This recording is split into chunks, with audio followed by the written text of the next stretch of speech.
இவன் வந்து பார்த்தீங்க அப்படின்னா முதல்ல மலேசியா போயிருந்தாப்புல 4 வருஷம் கழிச்சு நம்ம ஊருக்கு வர்றாப்புல. வந்தோடனே அவரை என்ஃபீல்டில் வர்றாப்புல. நான் எங்கள் ஊருக்குள்ள பஸ் ஏறுறதுக்கு கிராமத்துலேருந்து சிட்டிக்கு பஸ் ஏறுறதுக்கு நிற்கிறேன். என்ஃபீல்டில் வர்றாப்புல சார். கட்ட வரல மட்டும்தான் சார் அவர் மோதிரம் போடல, மற்ற எல்லா வரலையுமே மோதிரம் போட்டிருக்காப்புல. Price light போட்டிருக்காப்புல. இப்படிங்கிறாப்புல வண்டி இப்படிங்கிறாப்புல அப்படி நகையெல்லாம் போட்டு சீன் போட்டவர் 1 மாதம் கழிச்சு என்ன பண்ணுறாருன்னு பார்த்தீங்க அப்படின்னா வண்டியை தள்ளிக்கிட்டு நடந்து வர்றாரு. வேத்து ஊற்றுது, கையில் மோதிரத்தை காணும், கழுத்தில் செயினை காணும், ப்ரைஸ் லைட்டை காணும் சார். சரி ஓகே என்னன்னு பார்த்தா ஏன்டா அப்படி இருக்க, சாப்பிட்டியா அப்படின்னு கேட்டேன். சாப்பிட்டேன் மச்சான், 100 காசு இருக்குமா அப்படின்னு கேட்குறாப்புல. சரின்னு சொல்லிட்டு சரி 100 தரேன்டா, நீ முதல்ல சாப்பிடு அப்படின்னு சொல்லிட்டு அப்புறம் பிரியாணி வாங்கி கொடுத்தேன். அவசரமாக சாப்பிட்றாப்புல.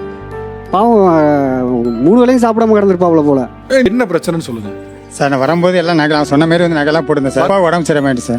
எங்கள் அப்பாவுக்கு ஸ்ட்ரோக் வந்துட்டு சார். ஸ்ட்ரோக்கு பார்ப்போம். போகும்போது இங்கேருந்து எங்கள் விவசாய கடன் வேறு வச்சுருந்தேன் சார் வயலில். அதை அடை வச்சுட்டு போயிருந்தேன் சார். 2வது எங்கள் அக்கா கல்யாணம் பண்ணி கொடுத்தது, அதுக்கு இப்போ நகை கடன் வாங்கினது, திருப்பி நான் ஃபாரின் போனது, திருப்பி இங்கே வந்து எல்லாம் வந்து விற்கிற வேண்டிய மாதிரி சூழ்நிலை ஆகிடுச்சு சார். கரெக்டாக எங்கள் அப்பாவுக்கு நம்ம ஊருக்கு வர 3 மாதம் எவ்வளோ கடன் இருந்துச்சு? 5 லட்ச ரூபா சார். இப்போ எல்லா கடன் அடைஞ்சிருச்சா? என்ன சார்? இல்லை சார், கடன் இருக்குது சார். கடைசிக்கிட்ட நான் கோபு பார்க்குறப்ப வந்து ஆரம்பத்தில் வந்து அவனை வந்து நான் பெருசாக கூட எதுவுமே நினைக்க மாட்டேன் சார். இவெல்லாம் ஒரு ஆளா அப்படின்ட்டு என்னோட தோரணை உள்ள பசங்களை மட்டும் அப்படியே வச்சுருந்துட்டு பில்டப் பண்ணி அப்படியே இருந்தேன் சார். மிக திடீர்னு ஒரு நாள் வந்து ஆஸ்பத்திரியில் 5000 பணம் கட்டணும் சார். அப்போ என் கையில் கூட காசு இல்லாமல் ஆஸ்பத்திரி என்ன பண்ணுன்னு தெரியாமல் ஹாஸ்பிட்டல் விட்டு வெளில வந்தேன் சார். வந்துட்டு வண்டி எடுத்துகிட்டு எப்படியாச்சும் பண்ணலாம் ரெடி பண்ணலான்னு சொல்லிட்டு வந்துருந்தேன் சார். வண்டியில் கரெக்டாக அந்த டயத்தில் பெட்ரோல் இல்லாமல் நின்று போயிட்டு கரெக்டாக மதியானம் டைம் சார். காலைல சாப்பிடல, மதியானம் சாப்பிடல, என்னால் வண்டி தள்ள முடியல. அப்போ தான் கோபம் வந்தான் சார். இங்கேருந்து பார்த்துட்டு வந்து அங்கேருந்து நேரம் வந்து என்னடா மச்சி, என்னடா சாப்பிட்டியா அப்படின்னு கேட்டா சார். ஏன்னா இவனை ஆரம்பத்தில் வந்து நான் பெருசாக எதுவுமே நினச்ச கிடையாது.